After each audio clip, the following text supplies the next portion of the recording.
जय श्री राम मित्रांनो, आज मी तुम्हाला सांगणार आहे आपल्या जीवना संबंधित अत्यंत महत्त्वाचे कार्य जे आपल्या दैनंदिन आयुष्यात आपल्याला ते केलंच पाहिजे जे आपल्याला मोक्षप्राप्ती पर्यंत पोहोचवू शकते। शेवटपर्यंत व्हिडिओ पहा, अत्यंत महत्त्वाचे असे कार्य आहे।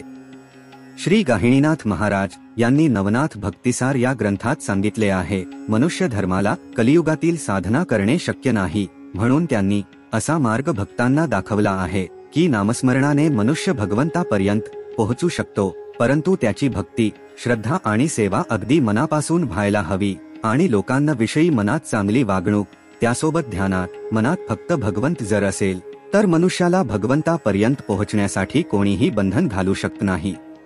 आणि पहिल्यांदा तुम्ही तुमच्या आयुष्यात मांस खाणे तर टाळावेच, कारण मोक्ष जर मिळवायचा असेल तर सर्वात महत्त्वाचे त्यात तुम्हाला हा करावाच लागतो आणि शुद्ध शाकाहारी बनून तुम्हाला एक रुद्राक्षाची माळ धारण करावी लागते आणि तुम्ही रोज ज्या भगवंताची सेवा करता त्या भगवंताचे नामस्मरण तुम्ही रोज केलेच पाहिजे।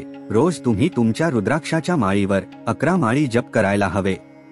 रुद्राक्ष माळ जप करत असताना जर तुम्हाला अंगावर काटा येत असेल आणि झोप लागणे असे प्रकार होत असतील तर समजून जा तुम्हाला नामस्मरण करण्यासाठी अशुभ शक्ती, नकारात्मक ऊर्जा निर्माण करत असतात, पण तरीही तुम्हाला नामस्मरण करणे बंद करायचे नाही। जर तुम्ही नवनाथ महाराजांचे नामस्मरण करत असाल तर कितीही अशुभ शक्तींनी तुम्हाला त्रास देण्याचा करू द्या, तुम्हाला त्या काहीही करू शकत नाही, कारण नाथांचा जप म्हणजे संपूर्ण ब्रह्मांड सामावलेला आहे। त्यांच्या नामात श्री महादेव, श्री विष्णू आणि श्री दत्त महाराज सामावलेला आहे।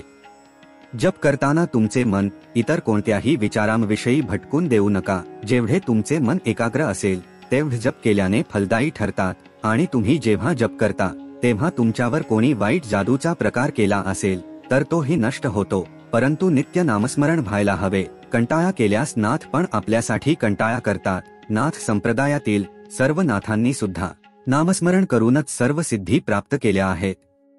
नवनाथ महाराजांचे जप किंवा नामस्मरण करण्याने आपले आयुष्य भक्ती मार्गावर वळण घेत असते। मनापासून सेवा आणि नामस्मरण करा। नमो आदेश।